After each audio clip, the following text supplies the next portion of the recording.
Right, so going into this one, now it says here, Exodus 12:43.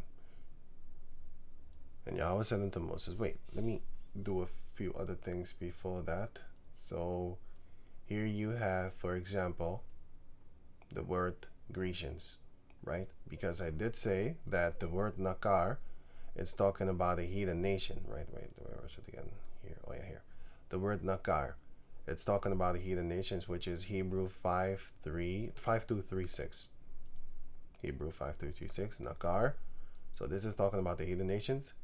And the Gar, Hebrew 16:16, try and remember that. It's talking about a newcomer lacking inherited rights. You can only have inherited rights if you are an Israelite. Other than that, you cannot. You don't have right to the land. Because even an Israelite amongst themselves don't have right to the land. Though conceded rights is the ones that have been given up because they went to go live among the heathen, but it says here conceded, but it is not, it's thought so to be here as it says it. Another definition of conceded: admit or agree that something is true after first denying or resisting it. Who was that? The Israelite foreigners. They basically, yeah, you gave up your privilege. You're not here anymore. You don't live here anymore, so you gave it up. Yeah, but according to the Heavenly Father, he can't, because he's an Israelite. You can't just take it from him. If he's an Israelite belonging to the tribe of Manasseh or Naphtali or Asher or Issachar or Simeon, then he is by law allowed to come and have land in those regions of his forefather. That is his blessing that you are not allowed to take away. You can, but you're not allowed to do it. You can do whatever you want, but you're not allowed to do it, right? So that's that part. And then going back to over here, wait, here the Nakar, because another person, for example, said, yeah, but what about this one? Let me see here, Jeremiah. Okay, wait, no, he said this, right? So he read Isaiah chapter 56, verse 1. Thus saith Yahweh, keep ye judgment and do justice, for my salvation is near to come. So basically do good because the Lord is near. He's coming, and he wants you to, while he is arriving, he wants you to be continually doing good. And my righteousness will be revealed, right? Even if you're faulting, just keep on going further in Yahweh Bashem Yahushai. And while he is coming, keep on doing, just like that thief. I want you to keep on looking out for when the Lord comes. Don't be slacking. And my righteousness to be revealed. Blessed is the man that doeth this. What? And that doeth that. And the Son of Man that layeth hold on it. Yeah, this. Also this. That keepeth the Sabbath from polluting it. And keepeth his hand from doing evil. Neither let the son of the stranger that had joined himself to Yahweh speak, saying, Yahweh had utterly separated me from his people. Neither let the eunuch say, behold, I am a dry tree. So this shows you that a man symbolically is a tree. You can catch that here also. And also according to the book of Genesis chapter 1. With the trees and stuff like that. Those are people. Also the book of Matthew, I forgot which one, which says, ye shall know the fruit by their tree. The fruit are the students by the wicked teachers. Then you will know their fruit. A wicked tree will not bring forth good fruit, because a wicked tree, it's a wicked man, and it will not bring forth righteous students, because it will bring forth wicked students. Now in the midst of those wicked students, you might have a righteous fruit that will learn from that wicked tree, and then will figure out, hey, no, this guy's wicked, and then he will flee from him. You have people that broken You have people that broken free from the, the magnificent aura of people in IUIC, or ISUPK, something like that. You know, they broke free, and then they went to the other group, which is named Great Millstone and stuff like that. And then they studied under them further, you know, stuff like that. Or they just stayed, and then they straight up modeled themselves after Great Millstone, because the Lord Yahushua said, forbid them not.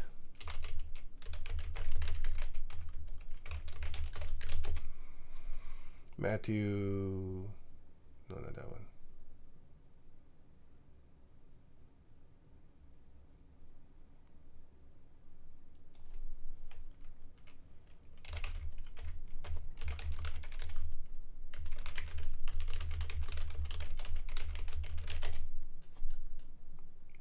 Mark 9:39. But Yahushua said, Mark 9:38. And John answered him, saying, Master, we saw one casting out devils in thy name, Yahushua.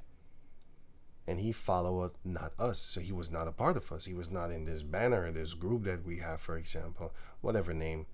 I'm just giving an example of names because they didn't have a name. But he followed not us. He's not with us. He's not walking behind us. He's not he's not with us. So what's up with him? And we forbade him. Told you, man, you can't teach this, man. You know what I'm saying? Probably smacked the Bible out of his hand. I'm just making that up. But anyway, we forbade him, and that's basically, we ordered him to stop. We forbade him, like, hey, you can't come here no more. Huh? Yeah, we can't come here no more. Stuff like that, you know? Because he followed not us. He wasn't with us. He wasn't breaking bread with us. He wasn't in our group. He wasn't talking with us. He wasn't chilling with us and stuff like that. He's not of us, right? Because he followed not us. So we forbade him. But Yahushua said, forbid him not. For there is no man which shall do a miracle in my name that can lightly speak evil of me. For he that is not against us, let me read it again. For he that is not against us is on our part. He's with us. Same thing here. For whosoever shall give you a cup of water to drink in my name, because ye belong to Yahushua, verily I say unto you, that person that gave you the cup, he shall not lose his reward. And whosoever shall, okay, right. But, yeah, if you offend one of the little ones that follow Yahushua, then basically you're going to, you know. But anyway, the point is here that, here, this one, that yeah, they don't need to be of your individual particular group, but they are of Yahushua. Right. So that's that part. You might have a bigger group, a bigger status or whatever. The small ones that also follow Yahweh Bashem Yahushua don't necessarily have to be a part of you with the bigger status, rank, you know, all that type of stuff. Right. So going back to over here. Psalms 1:1. Blessed is the man that walketh not in the way of the ungodly, nor standeth in the way of sinners, nor sitteth in the seat of the scornful. But his delight is in the law of the Lord, he delight therein. And in his law doth he meditate day and night. And after that, and he shall be like a tree planted by the rivers of water, that bringeth forth his fruit in his season. What? That bringeth forth his fruit in his season, yeah. His leaf also shall not wither, and whatsoever he doeth shall prosper. So this also shows you that you are symbolically a tree when you stay into the waters of Yahweh Bashem Yahushai, which that waters in John 4 is the waters that Yahweh Shai brought from Yahweh. That water was from the book of Jeremiah chapter 2. The living waters is Yahweh, and Yahweh Shai brought it to the Israelites in the time of John chapter 4. But in the time of Jeremiah chapter 2, the Heavenly Father gave it to them there, where they didn't want to drink it. They wanted to drink the waters from Egypt and from Assyria and stuff like that. So yeah, so the scripture says here, neither let the son of the stranger that had joined himself to Yahweh speak, saying, Yahweh had utterly separated me from his people. So it says here the son of the stranger, right? So I had this guy tell me, like, what the funny thing is, we taught them about the, well, starting with the elder apostle at Great Millstone, him. They taught them, but you know, you teach other people too. But anyway, the point is that they was taught by the Great Millstone people, the elder apostle of Great Millstone in America. They taught everybody. He taught everybody, actually, that I know of, about the Blue Letter Bible. It's not his. I mean, we use Esau things. I mean, we're using his things in order for us to bring this information to you. We use his telephones and stuff like that to bring it, to you. But anyway, I mean, they make it their own tongue to fall upon themselves. I have a lot of information that came from Esau, so we learn from them too. So it's not like that. We learn from him, and then we bring it to the spirit of Yahweh Bashem Yahshai, to the chosen ones of the Lord Yahweh Bashem Yahshai. Esau's not going to bring it to you. We use his platforms like YouTube to push this word forward. Anyway, going on.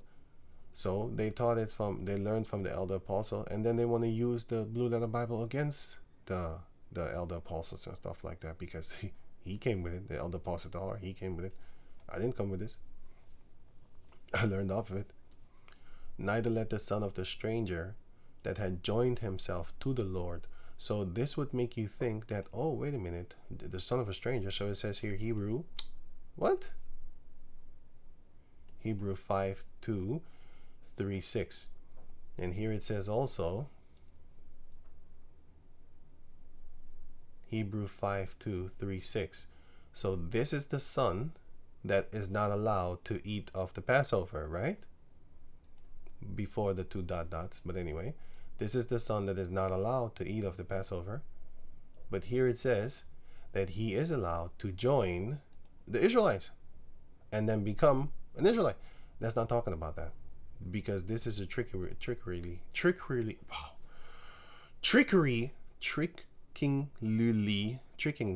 used, and trickery, right? Two different words. I mean, two different things to say. Here it says Nakar once more. So it says for an alien, all that type of stuff. So what does that see according to this guy that I was talking to? He says, like, oh, so the Israelite, sorry. The heathen nations are also allowed to become Israelites. That's not what it's talking about here, because if you go to the book of Jeremiah chapter 2, verse 21, here, 20.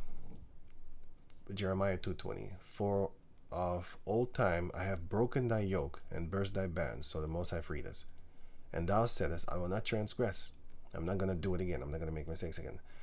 Went up on every high hill, and under every green tree thou wanderest, playing the harlot. Still our people went to go serve other gods and stuff like that.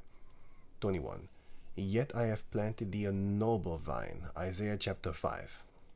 A noble vine, and then we became a sour grape. But anyway, holy, a right seed. We were a bright seed.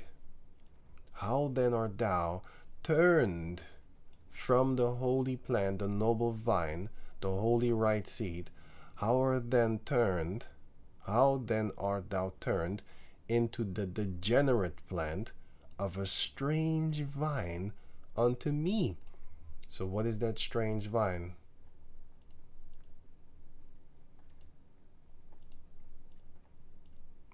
Didn't I?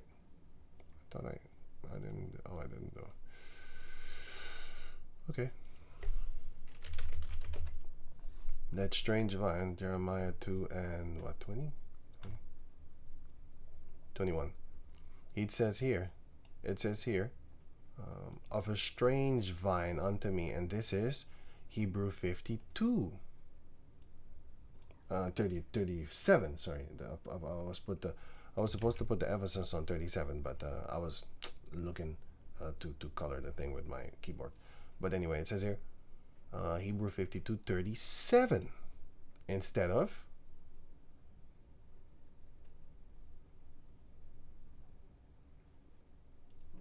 here Nakar instead of 36, right? So this is 36, Hebrew 52:36, which is Nakar.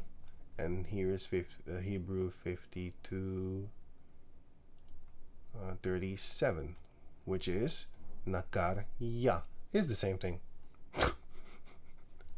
So dude thought he would trick me because it came from the root word. It's a long time ago, by the way. I'm still talking about him like but anyway, but some people, you have some people that are trying to give the heathens an inheritance among us. That's what this is all about. They're trying to save the heathen nations. Like, no, no, no, they can make it. No, they can't. You know, they cannot. So it comes from the root word, which is Hebrew 52:37, 35. Sorry, 35, which is content calamity, nakar, misfortune, disaster. 34. This is the primitive word, which goes to be recognized, acknowledge, respect. Da, da, da, da. These are all different words and stuff like that. But anyway, Nakarya 37. I think there's not I think they skipped 36. Let me see, where is it again? 36. It's not here. No. This one then. 37. No. 37. Then these are all 37. Outlandish. Oh yeah, 37. Outlandish women tricked Nehemiah chapter 13. Outlandish women tricked King Solomon. Yeah, King Solomon, yeah. Anyway, let me see if where the other ones are written. This one. 36, where are those?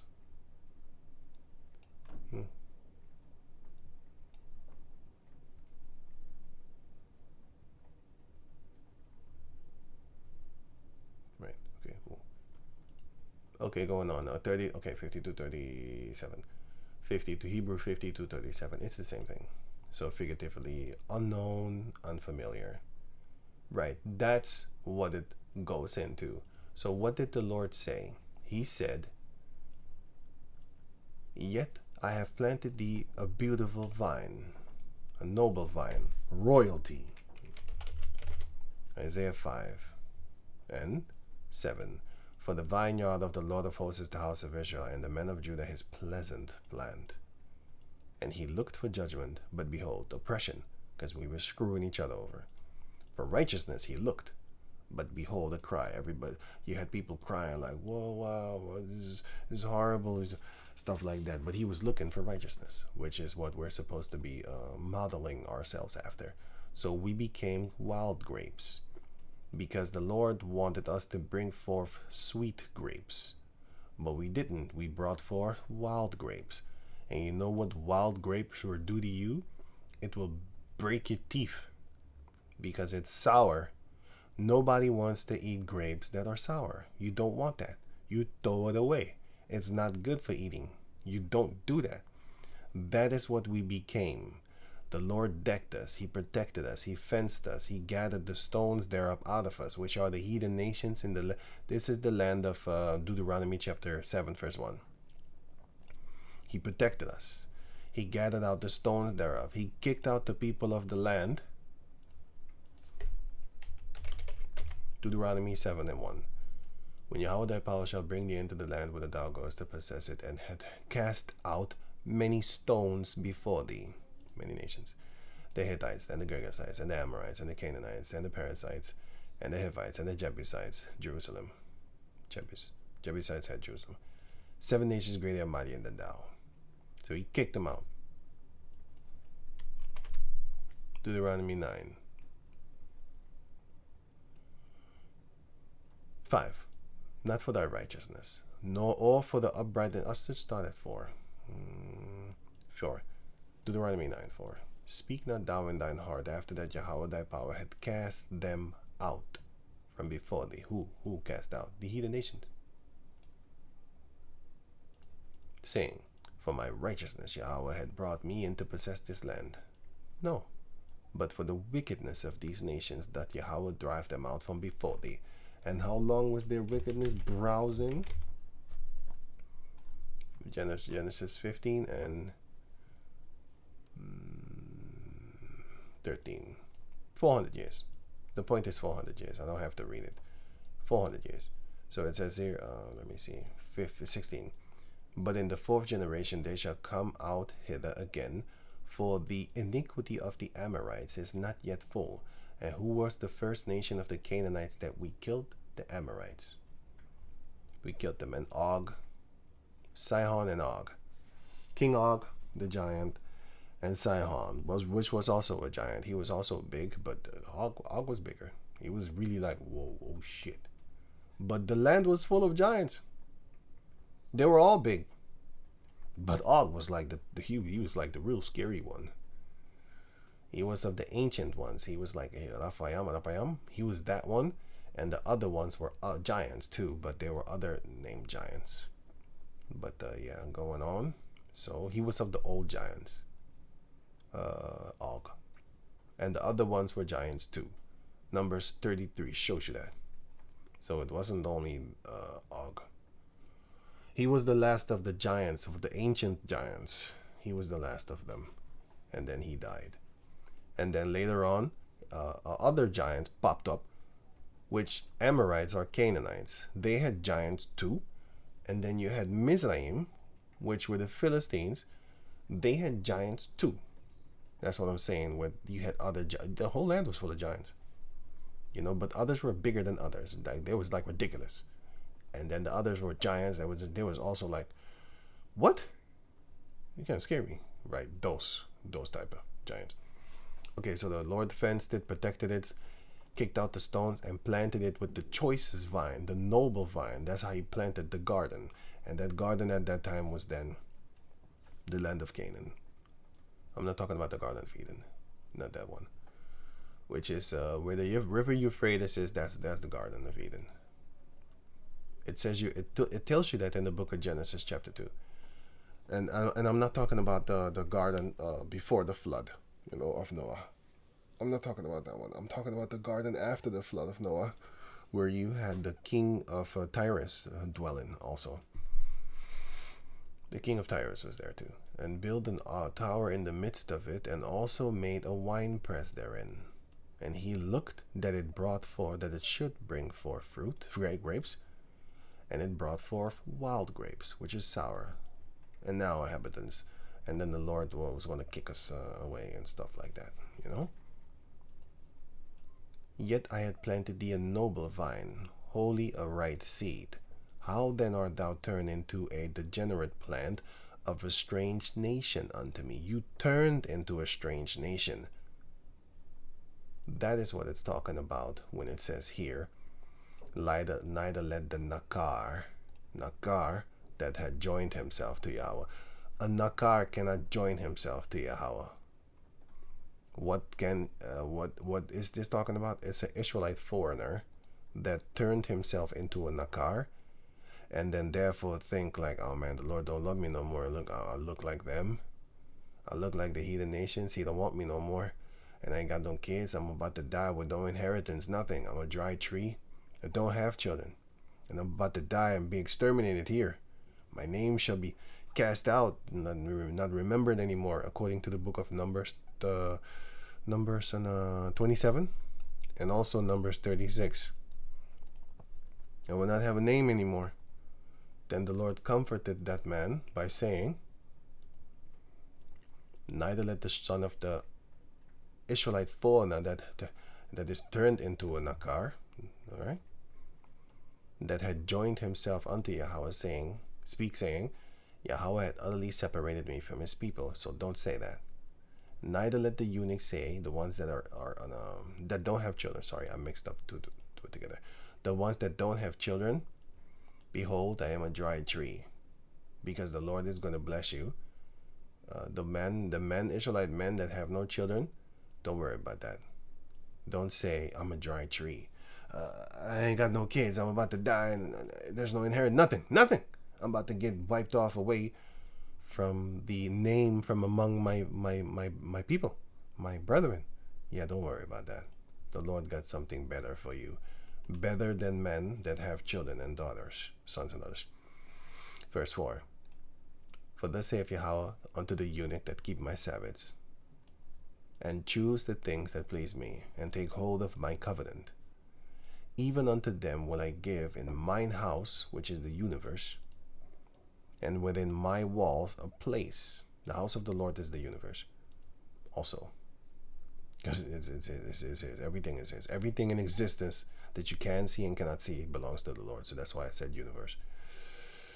But if you look at the physical house of the Lord, it's talking about the Ark of the Covenant. But the other spiritual house of the Lord in the physical flesh, that's us. Ye are the temple of the living God. So the Lord dwelleth within you, right? Within my place, within my walls, a place and a name better than of sons and of daughters. You're going to get a name better than that if you are a eunuch. There's 3 different eunuchs. One that has been castrated of man. Another that is born impotent, he can't get a stiffy. And the other one that he can get a stiffy, and you know, he has his thing working, and he just doesn't want to have sex with nobody. He doesn't want to. So you have 3 eunuchs. Right. And you have some people that are, well, not eunuchs. You could put it in the category of a eunuch, which is the 4th one now I'm mentioned. They can get a stiffy, but their semen is dead. They have dead seed. The seed doesn't swim, or they swim backwards. But anyway, they don't swim. They have dead seed. So yeah, you have 4 eunuchs. You know, because Yahushua speaks of 3. He speaks of 3. Sorry. Someone else. Right, Matthew 19:12. This is Yahushua talking. For there are some eunuchs, some, which were so born from their mother's womb, he can't get a stiffy. He can't get an erection. And there are some eunuchs, which were made eunuchs of men, castrated in order for them to be guards, for example. And there be eunuchs, which have made themselves eunuchs. Why? For the kingdoms of heaven's sake. He refraineth from women. He doesn't do that. He that is able to receive it, let him receive it. If you are able to do it or to understand it, just take it upon yourself, if you are able. But Paul says in the book of 1 Corinthians, if you are not able to contain yourself,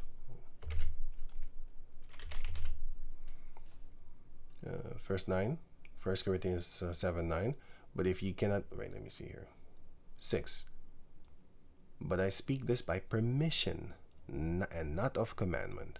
So, and you should listen to him, because he says here, verse 40, but she is happier if she so abide alone, after my judgment. So this is his permission, again, his judgment, his sayings. Why? And I think, Paul think also that I have the spirit of Yahweh. So he has the spirit of Yahweh. He's a spiritual man. So his advice is something that you really should consider, my man. You should ponder it, think about it, meditate on it, more than somebody else in the physical form that is trying to get you into a relationship with a girl. I'm trying to murder people like that. Like, in my soul, I'm going to kill you. You say that to me? You have certain people on the planet Earth that they really want to see you with a girlfriend. I'm like, yo, you need to. My blood is boiling. But anyway, so it says here, verse 9, but if they cannot contain, let them marry. So if you can't take it, get a wife. For it is better to marry than to burn in the lust thereof. Which, as says here, but I speak this by permission, not of commandment. For I would that all men were even as I myself. But every man hath his proper gift in the Lord, one after this matter, and another after that. I say therefore, let the unmarried and widows. Wait, let me read it again. I say therefore to the unmarried and widows, it is good for them if they abide even as I, which is alone. But if they cannot contain, let them marry. For it is better to marry than to burn in the lust and stuff like that, right?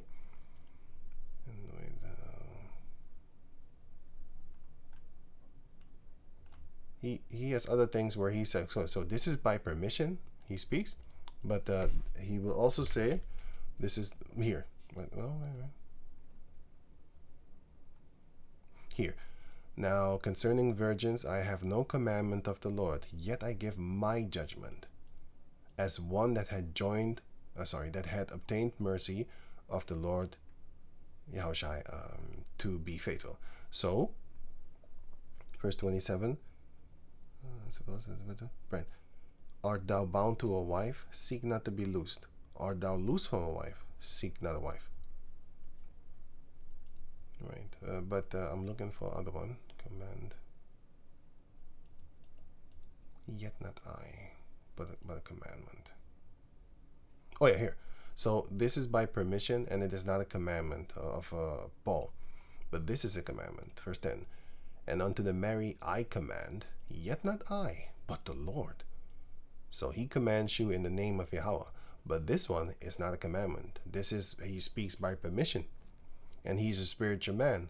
So it's good for you to listen to a spiritual man, his advice. It is not something of the law that you have to do it.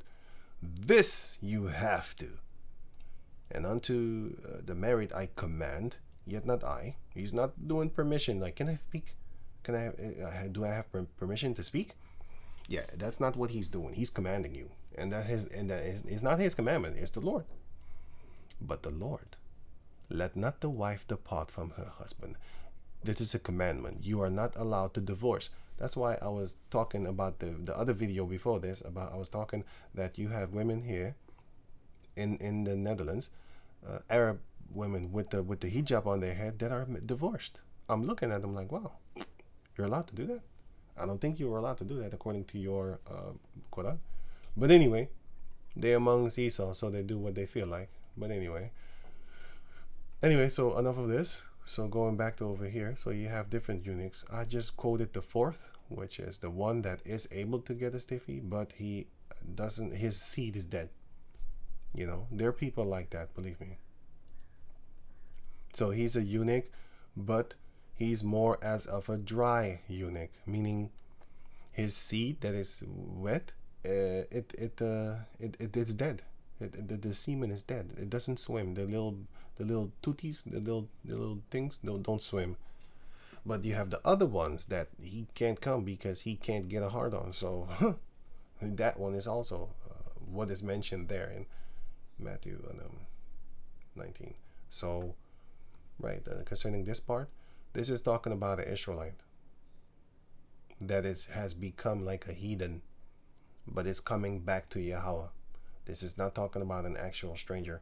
Now going back to because you have here, for example, but I'm not going back yet. Wait, this one, but to wrap this portion of the explanation up is Acts chapter 6 verse 1.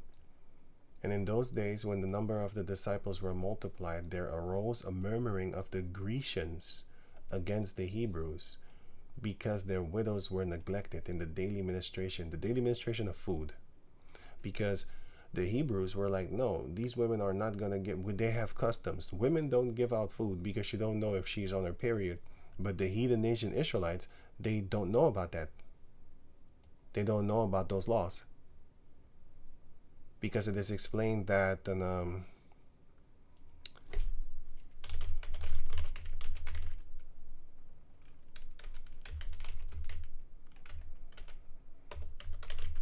here, Numbers 15 and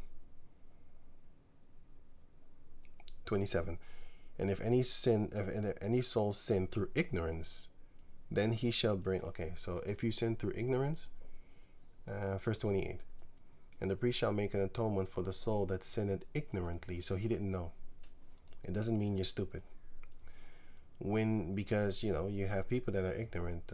They don't know how to get girls. You have people that are ignorant. They don't know how a computer works. They're stupid. Well, they're sorry. They're not stupid. I mean, he's smarter with other things, man. He doesn't necessarily know how the computer thing works and stuff like that. That doesn't mean he's stupid. He's probably smarter than you in other things. Everybody has their gift, man. He's better at something else than you. I'm sure of it. Well, not sure, but I think it is possible for him to be better at something else than you. If you are good in this thing, he might not be good in this thing, but that don't mean he's stupid. He's just ignorant, which means he's unknowing of the fact. That is what ignorant means. Lacking knowledge. That's simply what it means. Or awareness in general. It's not stupid or rude. That's the new speech bullshit that they made up. Has nothing to do with being rude. He's just unlearned, unknowledged, you know. That's not correct. So it says here, when he sinned ignorantly, he didn't know before the Lord, to make an atonement for him, and it shall be forgiven him. Yeah? Be forgiven. Yeah. Right. So the Grecians didn't know about that. They didn't really know about that because the women are not allowed all the time. Because women are allowed to give men food. Yes, yeah, there's many of examples in it of that in the scriptures, but not when they on their period, and you don't know if they are. And so their women have not been taught this because the men have not taught their daughters not to serve food when you are on your period. They didn't teach them that. So that when they came to the Hebrews, they was like, why are you oppressing women? You're supposed to give them equal chances, and they're supposed to also just be in the ministry amongst us. No, we don't do that. She's unclean. She might be unclean, and it's best for her to be at home, and then to learn from her husband, or if she is in the church, to keep quiet when the preacher is preaching. You know. Because, for example, if you go out to the, these concerts or a talk show, and the host says something funny or whatever, or introduces someone, who do you hear scream the loudest? Women. You hear them really scream loud because their voice is loud. It's very loud voice. So, they're not allowed to be talking in the churches. Because you not overtalk, but you overscream men. That's why you have been given a soundly. Women, when they talk, their voice is actually soft, most of them, but when they scream, their voice is very loud. It travels far. That's a natural alarm system for "don't rape me." And then everybody would come, hey, what are you doing over there? Sorry. Because her voice is her defense mechanism. Help me. And yeah, everybody would hear you. You know? That's a defense mechanism. That's why their voices is that loud. It's supposed to be. Let me see something here. Right. Okay. So that's that part. So that means that it's not talking about a heathen nation. So sometimes it says Nakar, but it's still talking about an Israelite. Look, every time it's talking beneficial, it's the Israelite. When it's talking bad about Nakar, then it is a heathen.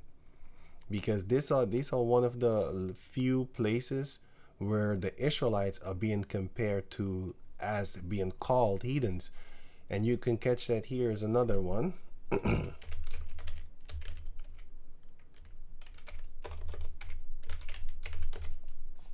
Matthew 18, 17, 16. So it says, 15. Moreover, if thy brother the Israelite brother, shall trespass against thee, go and tell him his fault between thee and him alone. If he shall hear thee, thou hast gained thy brother. But if he will not hear thee, then take with thee 2 or 3 more. Sorry? Don't take with thee. I read 3. Anyway. Then take with thee 1 or 2 more, that in the mouth of 2 or 3 witnesses every word may be established. And if he shall neglect to hear them, tell it to the church. But if he neglect to hear the church, here it comes, let him be unto thee as an heathen man and a publican, because a lot of people didn't like publicans,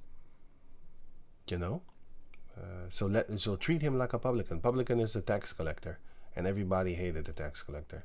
So basically treat him like that, and they avoided them like the plague.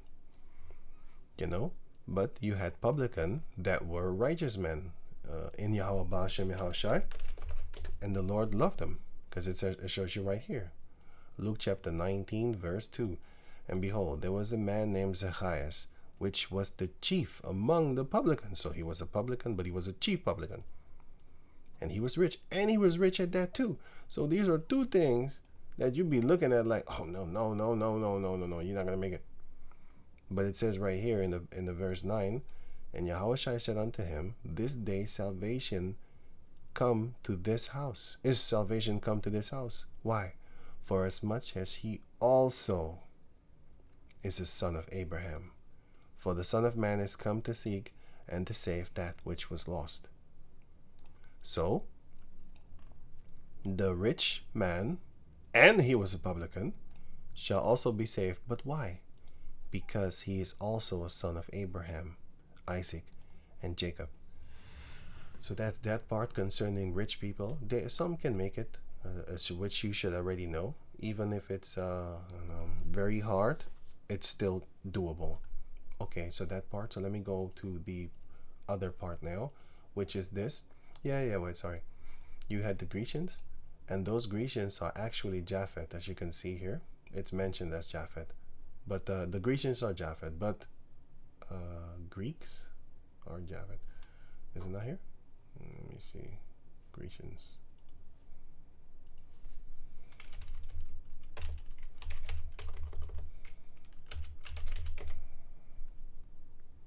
Joel. Yeah, Joel. The Grecians in Joel shows you right here. Here, Grecian. Joel. Oh, okay, here. Here. The children of Judah and the children of Jerusalem ye have sold unto the Grecians. Here says son. 11:21, you should remember that one. Bun. And here it says Hebrew 31:25. And here you have it in the Greek 1675. Here again, 1675. But this Greek is talking about, this Grecians is talking about Grecia Ionias, the Ionian Sea. The Ionian Sea is where? I just showed you in the other video before this. It's here. Here. This is the Greek. This is Greek. These islands, and if you look up the scriptures, you will see Kittim and Tarshish and stuff like that. Those are sailor people. Those are the sons of Japhet. This is Japhet. That's why a lot of people say that the Caucasian people are Japhet, because the Edomites, they took the name Greece upon themselves. And it is also mentioned that Alexander the Greek came from the islands of Kittim. Kittim is one of the sons of Japhet, which is mentioned in the book of Genesis chapter 10. You can read that there and the one with the Alexander, he comes from where I said he comes from Kittim, which is First Maccabees chapter 1 verse 1, and you can read about him in the book of Daniel 8 and or Daniel 11, one of those two. Anyway, let me go on. Grecians. So it says here, descendant of Japhan, the Japhite. Here, Strong's 31. This is the root word. Strong's 31:21. Japhan. So the Grecians is talking about the Japhetic people originally. But just like the Americans call themselves Americans, they're not Americans. They come from the caves. They're not Europeans neither, because the Europeans are the real Japhetic people. The Moors were in Europe, but it's not their land neither, because the Moors came actually from Morocco, which is northern Africa. That is where the Moor come from. North Africa, but they were the Berbers. Also Iberia, which is Spain. That's why the white people, the Caucasus people in the Netherlands, they say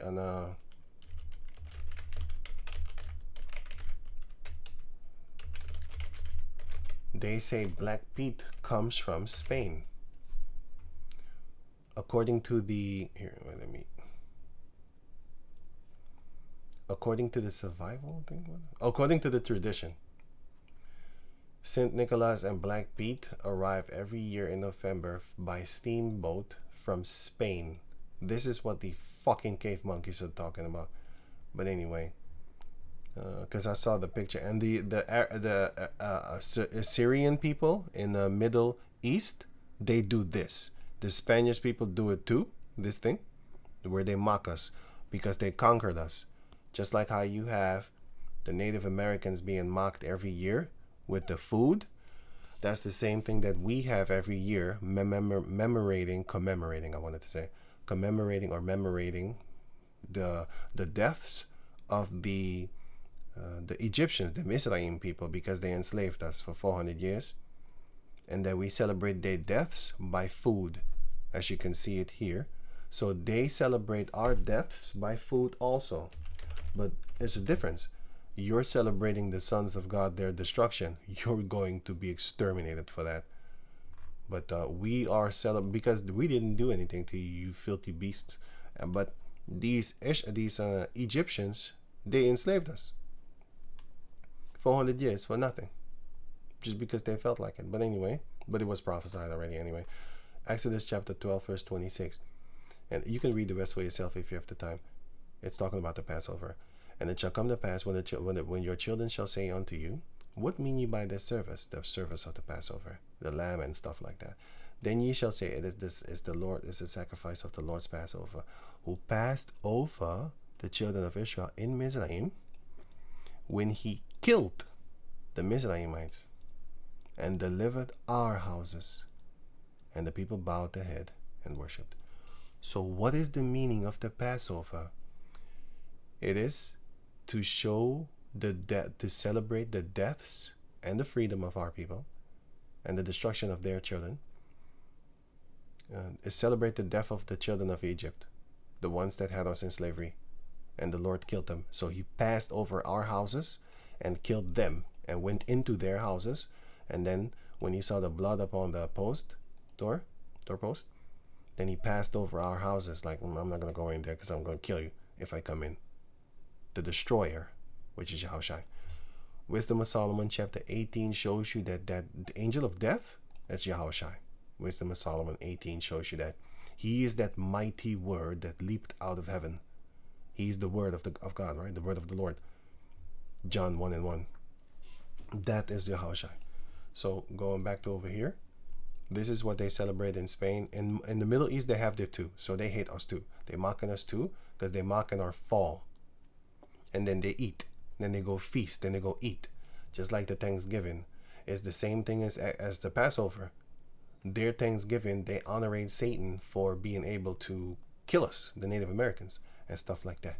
Well, once that time comes, we're going to have the last laugh. Here, horses upon servants upon horses, and princes as servants walking upon the planet Earth. Right, so you have that. They make him kneel. This is a gay, filthy fucking monkey. And then he dresses up like us, and then they make him kneel on purpose, because that is what they represent. They rep here in their books for their children. They have a slave chain on the neck, on the feet, sorry. Also on the neck, because I saw it right here. Here, the neck, they got it on the neck too. But here is the arms and stuff like that, and the tongue, which represent the lips, the red lips, and all that there. But anyway, enough of this. So going back to over here, sorry. Okay, the real Grecians are the Japhetic people. So when it says here, oh, I'm sorry. When it says here, against the Grecians, against the Hebrews, the murmuring, this is talking now about the Israelite foreigners that came in. And if you read this here, this is Acts 6:1. Acts 6:1. Again here, Acts 6:1. In those days, when the number of the disciples was multiplied, because they came from all nations under heaven, Acts chapter 2, verse 5 and 6 and on down, there arose a murmurings of the Grecians against the Hebrews. Now you would think Grecians is talking about Greek people. It is the Greek-speaking people, but these Edomites are not Greeks. They're Edomites, and they stole the name Greek. They called the lands after their own names, and they called their names after the land's names and stuff like that. That's why they call themselves Australian. That's why they call themselves South Africans. They're not. They're a bunch of Dutch Edomites living in Africa, being supremely racist. And the whole word apartheid, it's a Dutch word. But everybody seems to think it's English. It's not. Remember that the Dutch used to rule the world before the Americans did. Remember that part. The Dutch gulden was the standard money of the world's currency.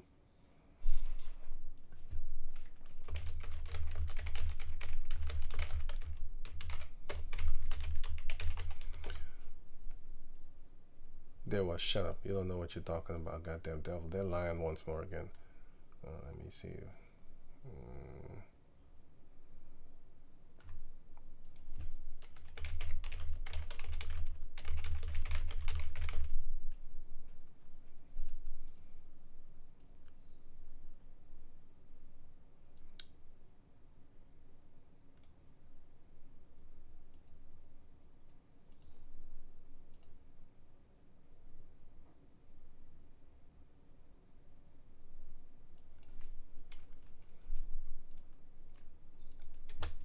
Sorry, this one.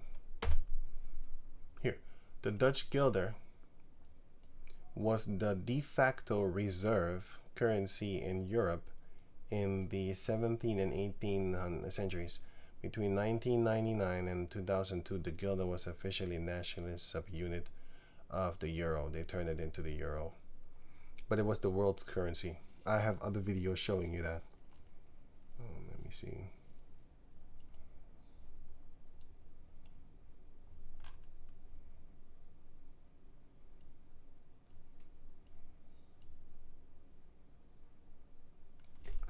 Was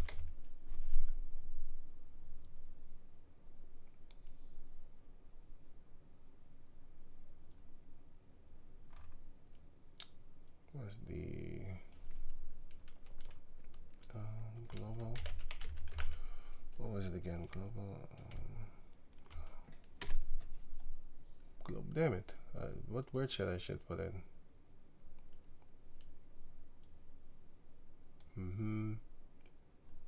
Because a lot of slavery came from here, that's why.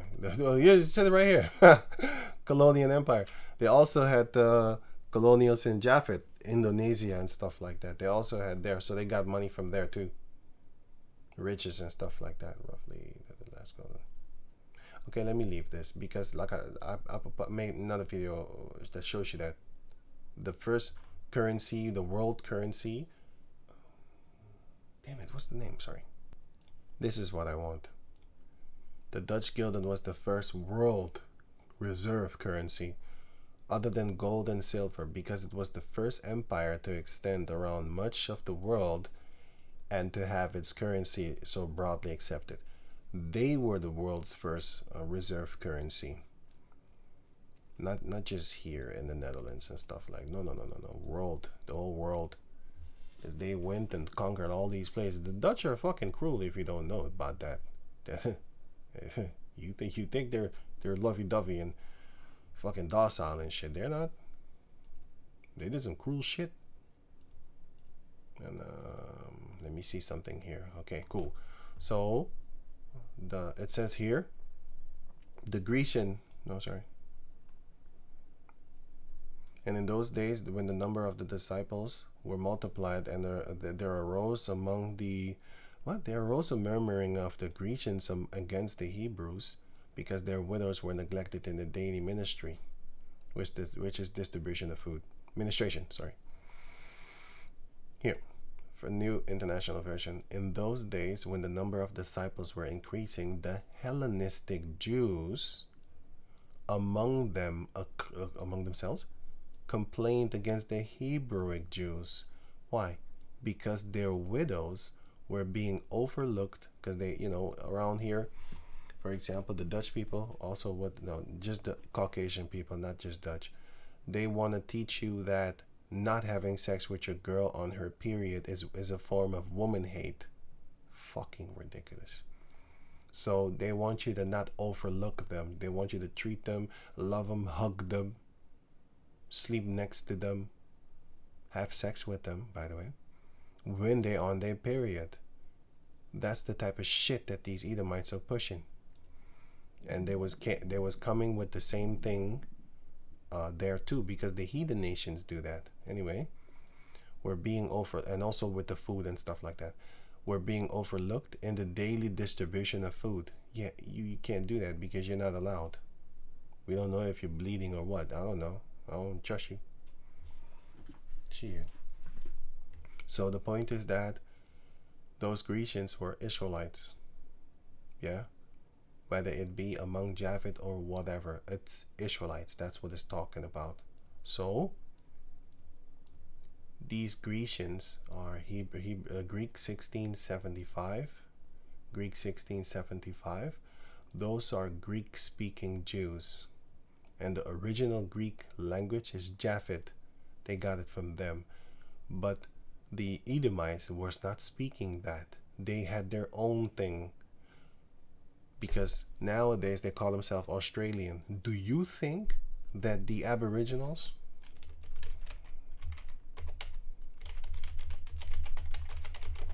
do you think that they spoke English? Or do you think that they speak English now? Yeah, you have many of them. Look, this one. Normally they're not that beautiful. This one is mixed up with Esau most likely. But anyway, you know, you're looking at them and be like, okay. Right, but but yeah, you have this one, yeah. They always have that face, and this one. Always got that face, beautiful skin color. But anyway, so you have. Do you think that these people spoke English? No, but the people that call themselves Australian are English-speaking people. That's the only language that they know, unless they go and learn their languages and stuff like that. But that's their language, English. So they're not Australian. Just like a bit, because they took the land Australia, they took the name Australia, and all that there. So they took those names upon them. And then therefore they call themselves Australian, since it's just like how they call themselves Grecians, like Greeks, Greek speaking people. It's not their language, because the real original Greeks, they don't speak the language that the Grecians, that they spoke. The Edomites that call themselves Greeks, they don't speak that language. Anyway, so going on to over here, which are, so if you click on this word over here, Greek 1672, sorry, Greek 1675, and then you go to this word, which is the etymology root thereof. Greek 75 here, 75, and then 72, which is this one over here, sorry, 72, the root word. It says Hellenist, one who imitates the manner and customs of the worship, or of the worship of the Greeks, and use the Greek tongue. Used in the New Testament of Jews born in foreign lands and speaking Greek. That's a Hellenist. That's why it is translated. Where is it? Okay. That's why the word Grecians here, the word Grecians here against the Hebrews, that's why it is translated as Hellenistic Jews against the Hebrewic Jews. These are Israelite foreigners that lack inheritance, so they are allowed to come back into the fold. They can convert. So that's talking about them. That's the reason I was talking all that there. And then the word Hellen is the same thing as Hellenist. It's the same thing, just a little bit different. You had colonies of Greek islands, well, Edomite islands, I should say, because the original Greek are Japhet. And yeah, so, right, so by extension, a Greek-speaking person, that's the thing, Hellenist. Hellen and Hellenist, it's kind of the same thing, it's the same thing. But you have different ones too, a little bit. You know, it says also here, a Greek either by nationality, whether a native of the mainland or of the Greek islands or colonies. And that's basically what we were. Right, okay. So now, going to here, Exodus 12:43. And Yahweh said unto Moses and Aaron, this is the ordinance. Remember this word, ordinance? Let me go here. Remember the ordinance of the Passover. And ordinance means this: an authoritative order. Well, yeah, you know what? I'll make a new video, then I'm going to talk about the manservants and stuff like that. I'm going to talk about the hired servants that are not allowed, and these are Israelites too, so they have to go to their own house, because this is talking about one house. That's why I was talking about that. You have here, you can do it with a lot of people, but you can do it also alone with your own family, or if you are alone. So it is not a big deal. You don't need 10,000 men or 15 men, so 20 or whatever you want, 10. It doesn't matter. It doesn't matter the number. You don't need that. You could do it in one house, and it is not against anything to do it in a big bulk. So I'm not against that. I'm not saying that. I'm just telling you, like, okay, this is what it is. All right, so I'm gonna make another part, and that's the third part, and I'm gonna talk about all this thing over here, all these things over here, and yeah, the ones who are not a foreigner and stuff like that.